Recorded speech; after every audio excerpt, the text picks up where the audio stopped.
অভিষেক বন্দ্যোপাধ্যায় আমি বলতে বাধ্য হচ্ছি মূর্খের মতো কথা বলছি। তার কারণ হচ্ছে উনি রায়টা পড়েন, হাইকোর্টের রায় পড়েন, হাইকোর্টের রায়টা পড়ুন না। আপনাদের সময় থাকলে আমি রায়ের কোট করে করে বলব। 15 নম্বর পয়েন্ট দেখুন কি বলছে কলকাতা হাইকোর্ট 15 নম্বর পয়েন্টে পরিষ্কার বলছে যে দুর্নীতি হয়েছে, এটা প্রুফ, টাকা ফেরত এসেছে, এবং কোর্ট শুধু একটা জায়গাতেই আমাদের সাথে ডিফার করেছে। কোর্ট বলেছে এটা চালু হওয়া দরকার, আমরাও বলছি চালু হওয়া দরকার, কিন্তু কোর্ট তার সাথে বেঁধে দিয়েছে চেক অ্যান্ড বাউন্স। কেন্দ্র চাইলে স্পেশাল প্রভিশন রাখতে পারে, তার মধ্যে স্পেশাল অবজারভেশন রাখতে পারে। আমি তো কেন্দ্রকে বলবো যে করে দেওয়া হোক, সাংসদদের নজরদারিতে হবে, এই ধরনের স্পেশাল প্রভিশন করা। সেই ধরনের রাজনীতিবিদ যারা জিতলে পরে ধরাকে সরা জ্ঞান করে, এবং উনি ভুলে যাচ্ছেন কয়েক বছর আগে, 15-20 বছর আগে ওনার পার্টির কী অবস্থা ছিল। ওনার পার্টির একজন মাত্র সাংসদ ছিল, তার নাম হচ্ছে মমতা। আমাদের তো 12টা আছে। আমরা রাজনীতিতে একসময় পশ্চিমবঙ্গে 0 ছিলাম, দেশে 2 ছিলাম, 3 ছিলাম, সেখান থেকে 303 হয়েছে। তখনও আমরা যেরকম ছিলাম, 3-এর সময় একই রকম ছিলাম, 303-এর সময় একই রকম ছিলাম, 240-এও একই রকম আছে।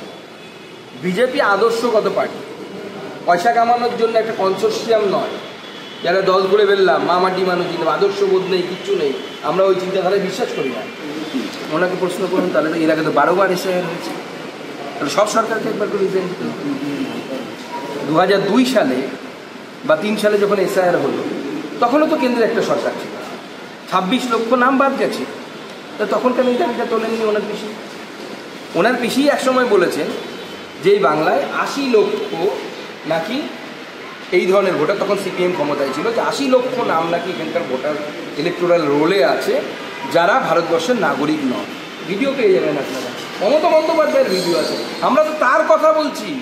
কিছুদিন আগে, কয়েক মাস আগে ওনারা অভিযোগ তুলেছেন যে সুকান্ত মজুমদারের স্ত্রীর নাম 2 জায়গায় আছে। কিছুদিন আগে ওনারা অভিযোগ তুলেছেন বিভিন্ন জায়গায় নাকি 2 জায়গায় 3 জায়গায় নাম আছে। এখন দেখা যাচ্ছে প্রশান্ত কিশোরের 2 জায়গায় নাম আছে। এই অভিযোগ ওনারা তুলে তুলে নির্বাচন কমিশনে দিয়ে এসেছিলেন। আমরা তো বলেছি সেই জন্যই তো এসআইআরটা দরকার। আমরা তো চাই দুধ কা দুধ, পানি কা পানি পরিষ্কার হয়ে যায়, একদম সাফ হয়ে যায়। অভিষেক বন্দ্যোপাধ্যায় এই কদিন খুব জিমটিম করেছেন, সাপ্লিমেন্ট খাচ্ছে, এগুলো আমরা জানি। জ্যোতিষ চর্চাও করছেন, এটা আমি জানি। শুধু আমি এটুকু বলতে পারি যে বিজেপি সরকার গঠন করবে, তৃণমূলের 1টি সিট হলেও সিট কমবে, আর তার থেকেও বড় কথা, তৃণমূল ক্ষমতায় থাকলো না বিজেপি ক্ষমতায় থাকলো, তার থেকেও গুরুত্বপূর্ণ হচ্ছে এসআইআর দেশের জন্য, বাংলার অস্তিত্বের জন্য। এটা তো বাংলার অস্তিত্ব রাখতে চায় না। আজকে তো পাথর প্রতিমায় আবার প্রতিমা ভাঙা হয়েছে। জয়দেব হালদার ওখানকার বিধায়ক আর তার ভাই দুজনে মিলে আমাদের একজন কর্মীকে, যারা বিক্ষোভ দেখাচ্ছিল, সাধারণ মানুষকে পিটিয়েছে। একজন হসপিটালাইজ, ডায়মন্ড হারবার হসপিটালে যাচ্ছে। এই তো পরিস্থিতি বাংলা যে কারণে তৈরি হয়েছে। বাংলায় যদি আমরা মূর্তি ভাঙা হয় বাংলাতে, তাহলে বাংলা তৈরি করার কী দরকার ছিল? পুরোটাই পূর্ব পাকিস্তানে যেত সে সময়।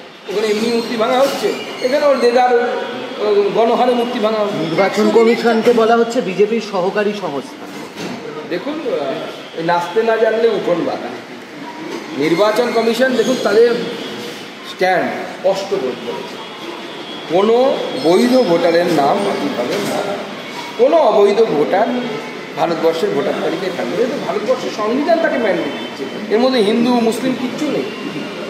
যিনি ভারতের নাগরিক, সে যে ধর্ম, যে জাতি, যে বর্ণের হোক, তার নাম থাকবে, আর যে ভারতবর্ষের নাগরিক না, তার থাকবে না। আমাদের ভিডিও ভালো লাগলে লাইক এবং শেয়ার করুন।